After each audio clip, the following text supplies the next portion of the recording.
Have you ever seen a fluffy, adorable dog doing a task or a job for a human, or seen a dog you wouldn't expect to see a dog, like at the hospital or at school or places of like restaurants? Animals can be trained to do amazing things in our society today.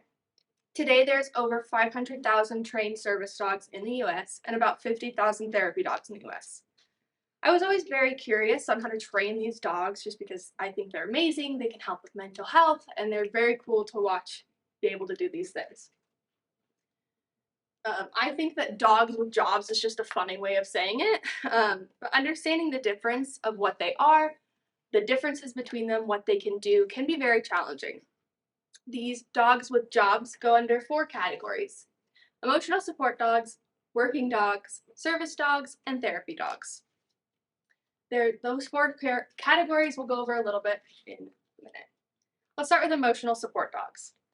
While emotional support dogs do often give support and companionship and love, they are not technically a working service dog, just because they are not protected under the ADA or the Americans with Disabilities Act that states that these service dogs are medical devices. Support dogs just aren't under that. They have um, no rights when it comes to being this dog that supports you, just because they're no longer able to go on planes or into places that you wouldn't expect to see a dog anymore. As of earlier this year, they are more of a companion to you. They're not really a working dog for you. They can't do tasks that are specially trained. So they're more of like a friend to you than a actual like medical device. They don't go through specialized training. So you can basically, any dog can be said to be a emotional support dog, but they're not certified. They're not said to be this. They can wear a vest, but it doesn't really matter because they can't go anywhere with you.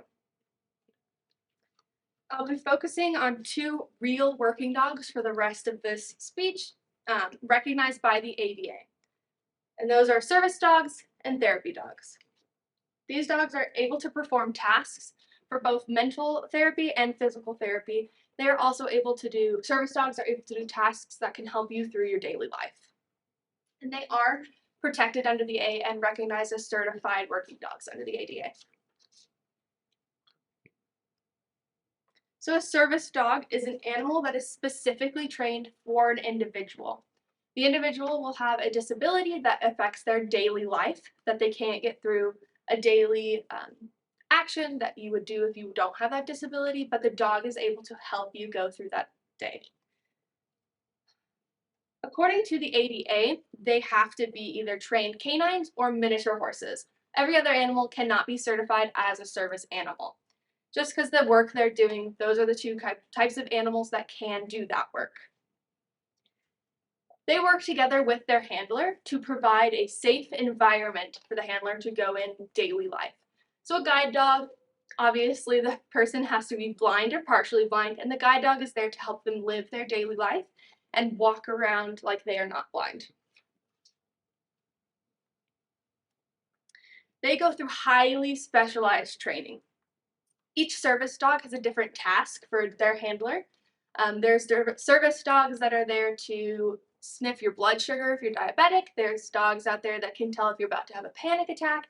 There are dogs out there that are going to help you through your daily life for any disability.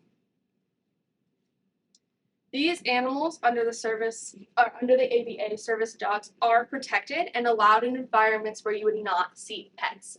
Pets cannot go into places of food and restaurants. They can't go into the airport anymore, but service animals, because they are technically classified as a medical device, they are allowed in places you wouldn't see pets. If a handler is turned away at a public place, they can legally sue because that dog is a medical device and it's there to protect the person. If they're turned away and the dog has to leave, it could be a very dangerous situation for the handler, so the dog cannot be turned away. If they're being confused about the dog, what the dog's purpose is, if the dog is legit, they can ask two simple questions. Is the animal because of a disability? And what task or work is it trained to perform? You can't ask about the person's actual disability, but you can ask about the dog and what it's trained to perform.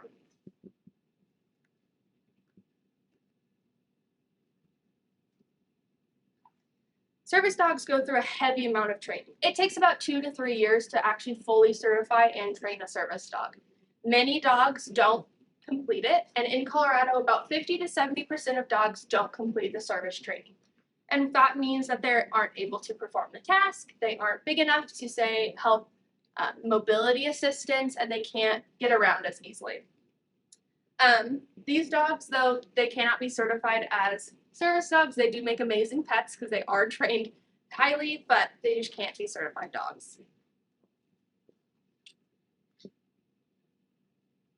So you'll usually see a certified service dog wearing a vest. However, they are not required to.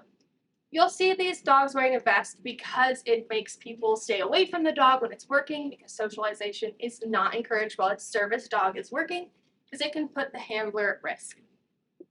Most handlers have their dog wear it just because it makes it easier, but again, it's not required, and you can see a dog wearing or not wearing a vest, but it could be a service dog. The second type I'm going to be talking about is therapy dogs, and therapy dogs are what I'm most familiar with. I'm training my dog to be a therapy dog as of right now. Therapy dogs are the dogs that you see visit schools, hospitals, hospices, and other institutions to aid in psychological or physical therapy. Therapy dogs can be trained by just about anyone because it is pretty simple training, but they do have to complete an evaluation and certification by a certified organization to become a certified therapy dog.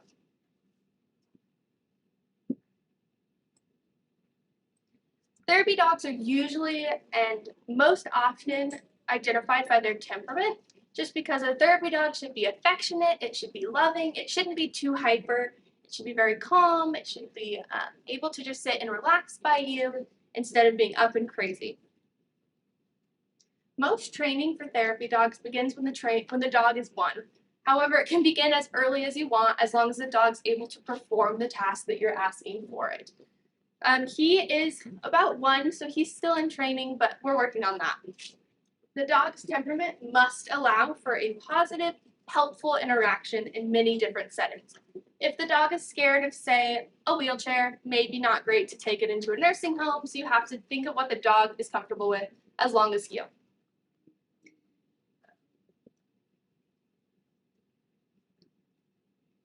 A little difference between a service dog and a therapy dog. Service dogs don't necessarily have a law they have to follow because they can do just about anything as long as they keep their handlers safe.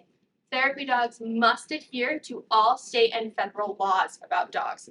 That states that they have to be clean, they have to be certified, their handler has to be within 6 feet and stuff, so it's just a couple things that makes it a little bit different.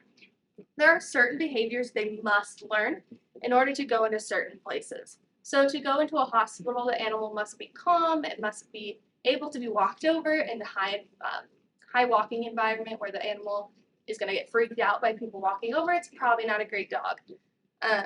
So yeah.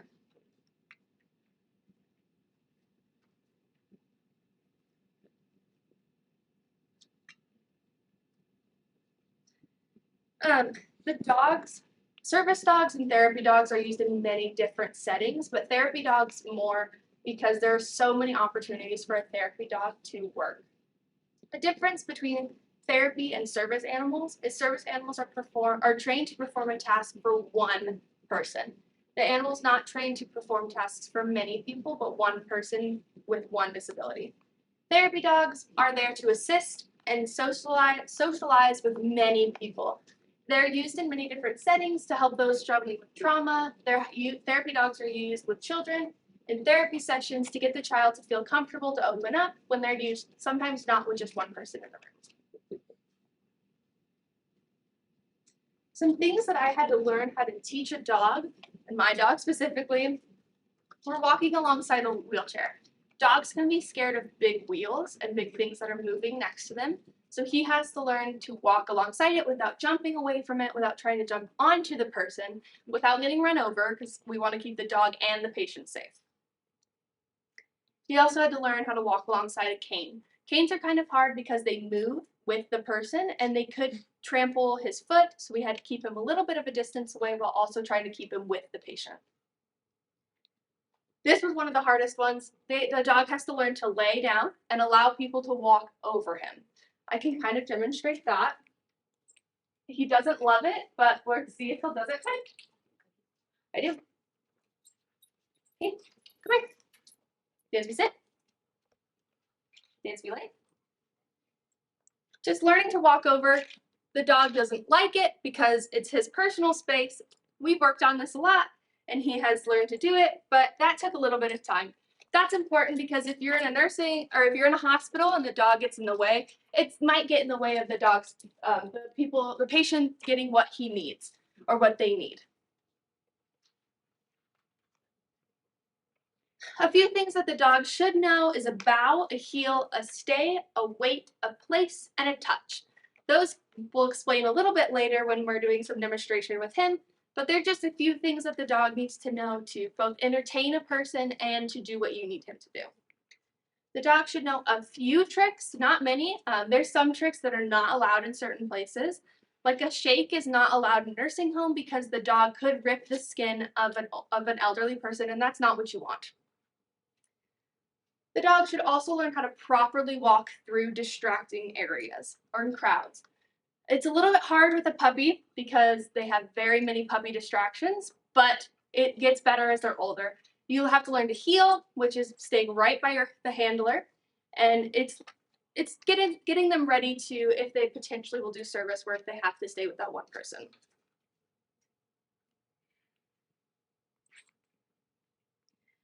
So I took the step of talking to a psychiatrist about what could help me with my own anxiety. I struggled with anxiety for a lot of my life, and we talked that maybe a therapy animal could help me.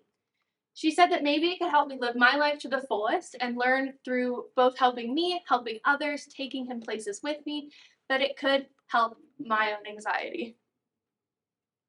There are many hard steps to complete to get a therapy or a service animal. She walked me through these, and we decided that maybe this could be potentially more anxiety for me, but I decided to take the step of getting one.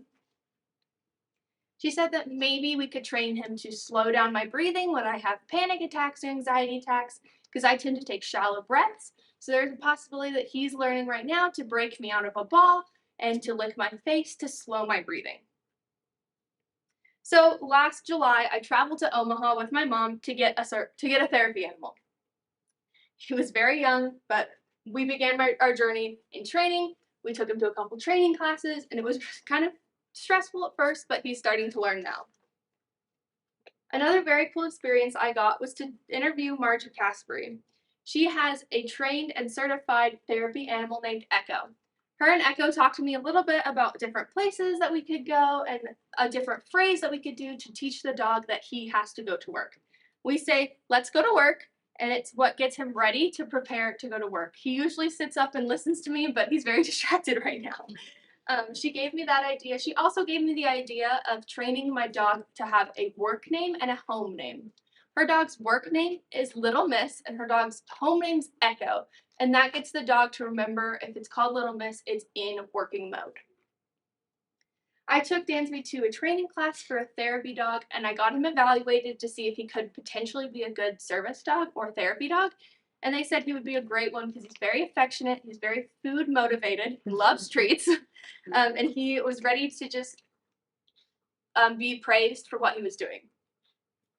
They both, the trainer and Margie, explained to me it's hard to find the right fit of dog to prepare the dog well and to train well, because the dog may be stubborn and you're not patient, and that's not a very good combination to have a stubborn dog and a not patient person. So here's a couple examples.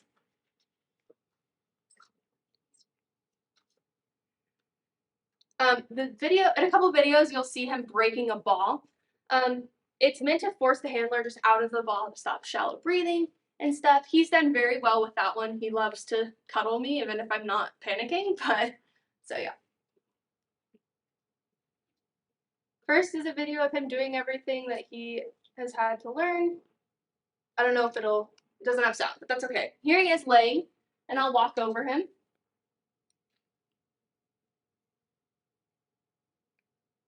He keeps his eye on me to know where I am, which is what you want with a therapy dog, just so they can see you and remember where they are. Here I'm walking away to see how far I can get without him running after me. I got all the way to the other side and then I called him in a couple seconds.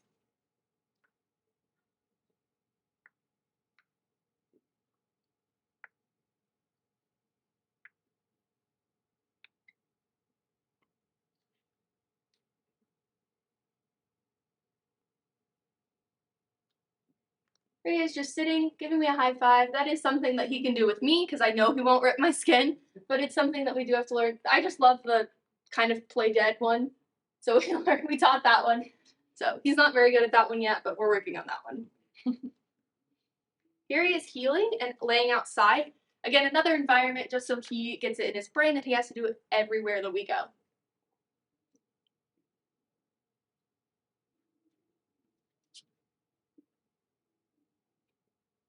Just walking over him.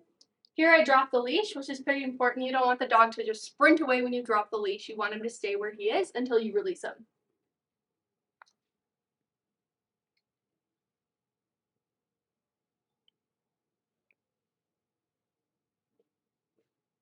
There he is healing again.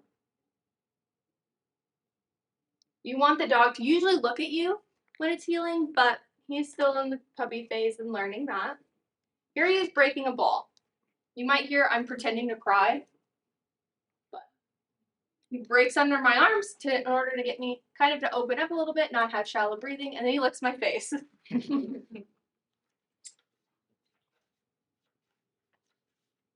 The Bible says, cast your burden upon the Lord and he shall sustain you, in Psalm 55:22. I took this as God gives us prayer and friends. He gives us many different resources in order to help our anxiety, and we just need to give it up to him and he'll provide for us. I gave my anxiety to God and he provided me with both my parents to help me through it and my animal now. Animals are resources that God has given us, and I think that it's our job to use it. Thank you. This project has given me insightful to my journey, and hopefully Dansby will be certified in the next couple of years. Thank you, and you can come pet my dog if you'd like.